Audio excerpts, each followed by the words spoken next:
Hey Aquarius, welcome to your twin flame reading.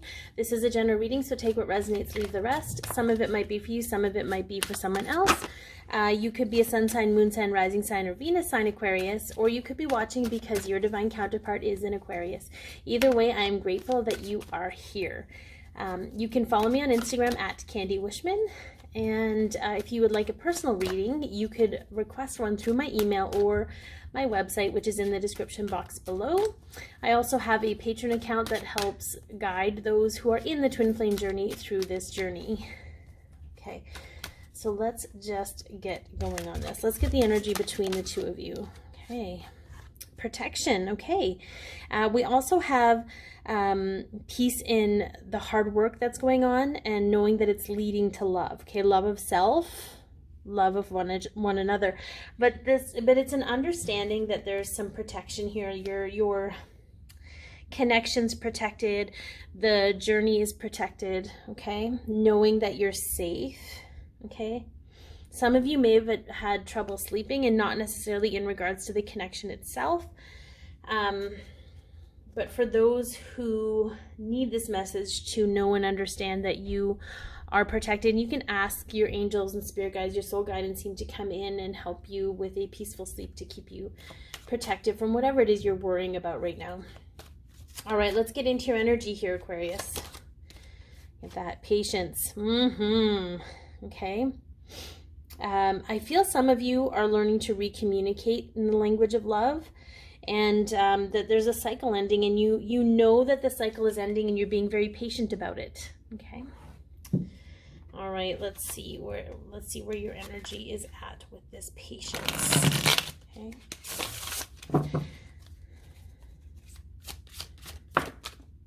Okay.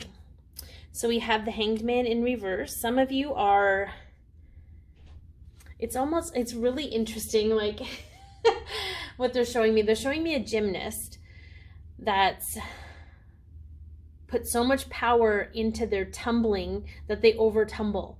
So I feel like there's so much power in your perspective and your thought that you're overthinking things. You're almost thinking yourself back to the beginning. Okay. Like back to the beginning of your thought. Yeah. So we have the wheel here. Knowing that the wheel's going to turn and just trusting. Yeah. And the Six of Pentacles. Okay. Some of you are trying to predict, because I feel some of you, there's a division of assets here. There's a balance that needs to happen that isn't happening in your life. And some of you are trying to predict where the wheel will land so you can prepare yourself. But the whole purpose of this is to let go of the need to do that and to just trust that you're going to end up exactly where you're meant to and exactly in a place that you can handle. Okay, so let's see what's going on in your headspace, Aquarius. Oops, got a couple. So we have the Magician. Okay, and this is, we'll take this for your heart space, but the Magician's an interesting energy because it's somebody who has all the tools and resources within them to create, to bring their dreams into reality. But the Magician can often sometimes suffer from hubris. So, he can kind of get ahead of himself and sabotage his efforts. So, and then we have in your heart space, we have the Strength card, which tells me what's coming is a mastery of emotions. For some, you're holding back your emotions. Okay. You're not allowing them to just flow naturally for fear of what will happen. Okay. And there's no judgment with that. It's just to bring it into your awareness of how much your emotions, your subconscious, your deeper emotions are actually affecting you right now. So what are you dealing with in the physical? The Three of Swords. Yeah. So there's definitely some emotional triggers happening here for you. There's also, I feel, fear around how painful this is going to be for you, whatever ending has to happen in order for you to move ahead. So it's almost like with this Hanged Man energy, you just have to allow it to help you shift your perspective about it and let go of the wheel. Okay, let's go ahead and take a look at your guidance. Okay, Flower. Be honest with yourself. Okay, there's some knowledge of yourself that's going to create power for you. So it's sort of like, okay, where am I not utilizing the resources I have in the best way possible for myself? Because when you help yourself, you help the connection and you help your counterpart. Okay. All right, let's see what's going on with your counterpart. If their sign shows up, all the better. If not, don't take that as, you know, this isn't a message for you. Just feel into the message itself and see where it lands. Okay, so we have trust.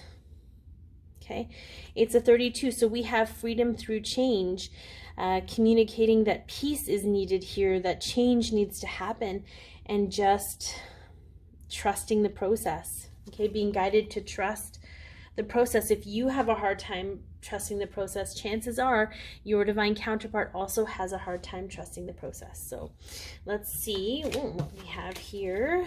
Let's see where their energy's at. Okay, we have the Ace of Cups. This came up for Gemini. Okay, love of self, an inexhaustible source of love from within, directing your love within instead of outwards. Maybe the cup, it hasn't been as full as it could be for them. Okay, the World, again, fearing an ending, not allowing the cycle to end, not knowing if they'll be able to handle the end. Okay, look at that, fear. Okay, and then I'll just take those in. Those are very interesting. So we have fear here. We have, I don't know why I'm all shifted, but we have the Moon. So we have Pisces energy. We have lots of water energy. The World, I think, are the cardinal signs. So Aries, Capricorn, Libra, and Cancer. And then we have Pisces for the Moon, but this is fear. There's a lot of fear in this ending for them. And they're really struggling with putting their cup first. Okay. All right, let's kind of see where they're at in their headspace right now. All right, so we have Temperance, but in reverse, not really being able to find balance in aspects of their life. Like they're trying to control certain things, but they just get overwhelmed and they just tap out. So they could have very strong Pisces energy there, right? They're not really feeling a whole lot of balance right now, but that's happening so that they are put in a position where they have to create change. Okay, so in their heart space, what do we have? We have the Ace of Swords. Okay, their heart, their soul, that part of them that is unbiased is like, we need to see things in a new way so that we can feel more empowered by our thoughts instead of disempowered by them. And then what are they dealing with in the physical? The Tower. Yeah, the Tower's coming down. They're not quite at the place where they can recognize that it's happening for them. Okay, but part of them, which I think is very fascinating, is wanting something or someone to come in and make this change for them. Because it removes them from being the bad girl or the bad guy. Okay, but that's not going to happen because that's not part of their lesson. They have to create that change for themselves. So let's take a look at guidance for them. Okay, Clover, release your guilt. Yeah, that's why they want something to come in and create the change for them. So wow, I'm burping. I'm just sharing that with you because that's one of the signs that I know the messages are coming in clear. Okay, so peace with self requires some kind of communication and not being able to be, and again, there's mirroring here, not being able to be honest with themselves about why they have guilt. There's some kind of, they don't want to be the bad person here, but putting yourself first, putting your love first is not being the bad person. So I hope that this has helped. Be your peace, love yourself, share your light, and have an amazing day.